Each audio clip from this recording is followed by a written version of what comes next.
ប្រមេចេញមកលក់បូមមុខមកគូនៅមិនថ្មីតែនៅល្អអត់បាយហ្វឺតទេណា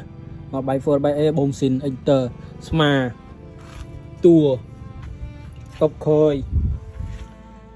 បូមសាក់ស៊ីស៊ីម៉ាំងស៊ីនស៊ីម៉ាំងសាត្រាស៊ីម៉ាំងខ្វេះហើយស៊ីម៉ាំងលឺក៏មាន2ប៉ុន្តែយកដាក់អ៊ីនទ័រពេលនេះយើងនៅត្រូវការឆានបានបាទខ្ញុំលក់សិលរបស់ខ្ញុំលក់អីទៅនេះបាទក្បាលកែបធុងសាំង3ធុងសាំងនោះមានម៉ូទ័រនៅថ្មីតែតម្លៃធូរឯងហើយជាមួយដុំដេ EU ម៉ាញ់តូ09ម៉ាញ់តូ08យ៉ូត08តើសាំងឆ្កឹះលេខមាន2ដើមឆ្កឹះលេខ3សិតើនេះយើងនៅត្រូវការឆានបានបាទនេះប៉ុណ្ណឹងបាទអ្នកត្រូវការសួរឆានឲ្យវឺបាទមុនមកក្រោយអត់